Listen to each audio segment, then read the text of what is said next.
Welcome to the Solemn Vanguard channel. Today we are doing something pretty different. The holidays are coming up, and so some people are looking for gifts. Now imagine you have a Cardfight Vanguard fan in your life, whether it's your spouse or your child or your family, whatever. Someone's playing Vanguard and you are looking for a Vanguard related gift. What do you even get? So this video will try to explain that in a way that's as simple to understand as possible, so that even if you aren't into the game, you can still get a proper gift. Now, some of these might be a bit harder to explain, but I'll still try my best. We'll have two brackets as far as price goes, which will be $10 and below, and then $35 and below. Now, some things, depending on secondary market and so forth, may swing a little higher or a little lower, but these are like the brackets we're kind of trying to focus on. So for the bracket of $10 and below, we first of all have booster packs. Now, I have to put a very big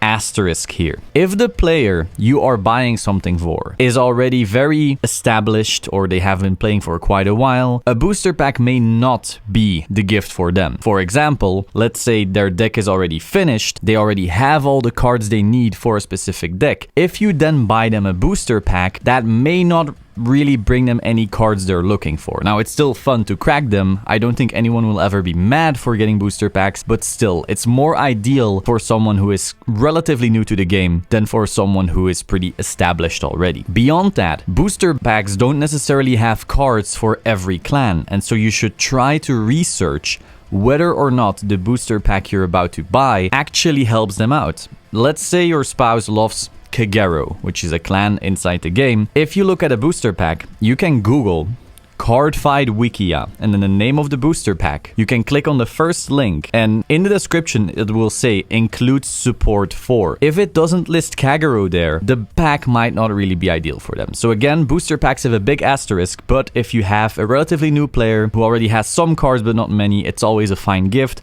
It's also relatively inexpensive and you can get them at a local game store, which is usually easier than buying online. They might also have some input. Now, do note you usually want to buy a booster pack that's new and not old. So always try to check what the release date was of that actual set. If it's something from like 2016, it's likely not an ideal gift, well, except for very rare circumstances. So with that out of the way, we go into sleeves. Now, sleeves, every single deck really has to be sleeved. I guess it's technically not required. I'm not even sure if it is actually, but you kind of do have to sleeve. So look at this card right here. It has a sleeve, and so this way your cards remain safe and protected. Some decks can become very expensive, and so you really just don't want to play with bare cards. So most players will usually appreciate getting some sleeves to protect their cards. Now, do note Vanguard are Japanese sized cards. There are different kinds of sleeve sizes, and so if you're going to a local game store or even online, always make sure that they're Japanese size card sleeves. Now, there is this thing called oversleeving. Standard size like Magic and Pokemon may sometimes be fine, but that's such an iffy thing I really wouldn't take the risk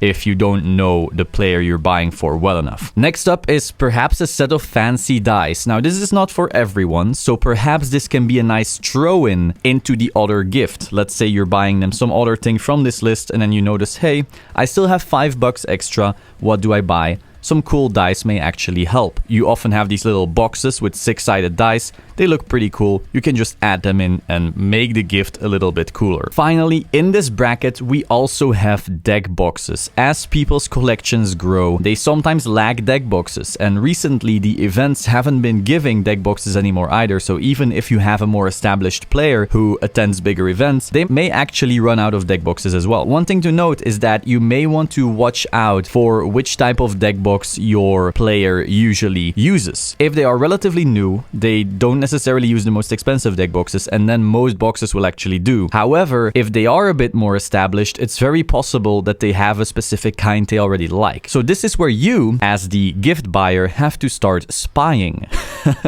If you look at their collection and you notice that they always use the same type of box, whether this is something like this type of Dragon Shield box or an Ultra Pro Satin Tower like this one, then then, well, you know what type they're looking for, and then you can just buy the same type. Most people do like some consistency in their boxes. Obviously, no one will ever be mad about getting a wrong box, because we always need more boxes. Still, if you can add that little bit of thoughtfulness when you see, hey, they really like this kind, that's cool. Now, I will note some of these are more expensive than others. These Dragon Shield boxes will not be in the $10 range, whereas these Satin Towers sometimes may be. Now, next up, we are in the $35 and below category. So the first thing that comes to mind is a trial deck. Now, this is ideal for two kinds of players. First of all, a new player, because they don't necessarily have a deck already. Maybe they are still building a collection. Maybe they're still trying to figure out which clan they like. And so you should try and spy, yet again, to see if they already own a trial deck. And if not, you can buy them a trial deck, or even buy them a trial deck they don't have already. A trial deck is basically the ideal way to get started when you don't have cards, you don't know rules, and so forth. It comes with a pre-created rule book, a little guide, some cards, and basically everything you need to just sit down and start playing. Do note that you really want to be buying a trial deck from the V series, because the older ones really are outdated. Even if you're going to be playing the harder premium format, the old trial decks really just won't do much for you. So you really want to make sure that they are V series trial decks. I'll put the images of all of them that we have right now on here. Again, the newer the trial deck, the better generally. So if they own all the new trial decks and you then want to buy the very oldest one, those are basically the ones that are listed highest. I'm not sure how I have to point, but you know what I mean. Left highest are the older ones. Maybe that is not ideal for them, and maybe they are a little bit too advanced for this. Now, of course, you could always try to ask them for some hints, but I'm just giving you as much information as I can. Now, again, these trial decks can usually be bought at local game stores. It's always cool to support these stores, but if you have to, they're also available online. I'm pretty sure TCG Player has them. I'll put a link to TCG Player in the description box below, so you can just go ahead, follow that, and then type in trial deck or Vanguard trial deck, something like that. Another cool gift is a nice binder. Most people try to collect their cards they like, or maybe cards they want to put in their deck but are still thinking about, so they want to protect those, and nice binders are hard to come by. Personally, I'm a really big fan of the Dragon Shield card codex, the black ones, but you can buy whatever binder. Again, if you go to a local game store, they usually have plenty of them. If you're going online, you can search wherever. Again, TCG Player should have them as well. Again, link for TCG Player will be in the description down below. But yeah, I'm a really big fan of the Dragon Shield card codex. It's a bit pricier, but the quality is really nice. And that way you're helping them store their cards properly. Now, this is where we get into more knowledgeable gifts, but that are really gonna blow their minds. These are higher rarity upgrades. Let's say your Vanguard player in your life has a great nature deck. So you basically have to spy again. You're gonna go like, hey, can I see your deck? I'm interested in your hobby, blah, blah, blah. You go through their deck. Most players will not have the highest rarity cards. There are basically rarities in this game. Some cards are nicer looking than others without necessarily being better. And so most people will just buy the lowest rarity version so that the deck is playable, but not necessarily like the nicest, fanciest. Wow, it's like the difference between buying a Porsche and a Rolls-Royce. Both are luxury cars, both are insane cars, but the Rolls-Royce will usually still be even more expensive than the Porsche. That's kind of like the high rarity cards. Now, if you're going through their deck, you will notice that in the bottom of the card, it says a little letter combination. The right, you have all the letters, and then the most right thing inside this little box, it will say R, R, R, or C, or R, and so forth. Now, if it says VR, it will usually look a bit like this. You have like this box. There are higher rarity versions of these cards. So again, we're gonna go to Little Timmy as the example. You go through his deck.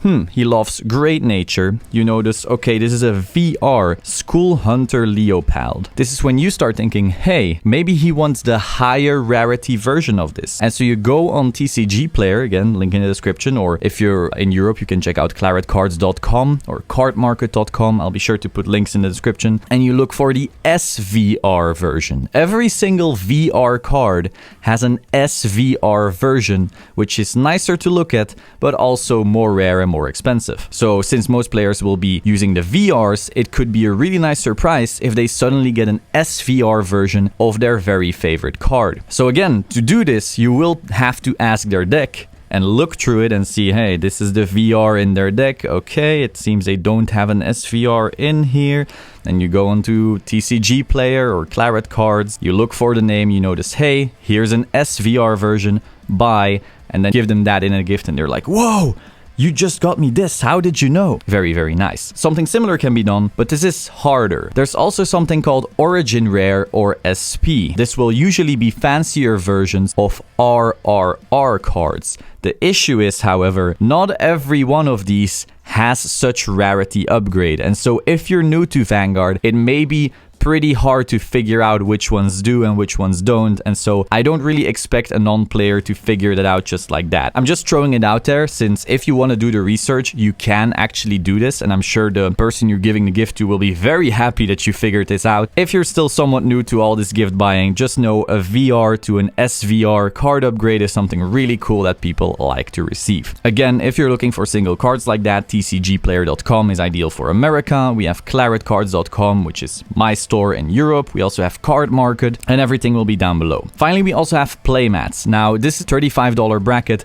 but price ranges on playmats can really vary wildly. If you don't know what a playmat is, essentially, you don't want to play your cards on a very dirty table in some random store, and so you want to make sure that they're protected in an environment that you know, which is the environment you're bringing to the store. It's this cloth mat that you put onto the table, and that way protect your cards from dirt. These can really range from like $15 for a mat, maybe $10 if your local game store has too many of these, all the way to $25, $35, and even $45. This just depends on the quality of the mat, whether or not they have stitched borders, how thick they are, maybe there was a special artist that was specifically commissioned to design the mat. All these things really vary, and so again, you'll have to spy a little to figure out which kind of playmat your player really wants. Now, if they don't have any, most cloth or like rubber playmats will do that you get from local game store, and as long as it's not something outrageously specific that they really wouldn't want to play on, I'm sure they'll be happy. However, if they already have mats and you really don't know if they'll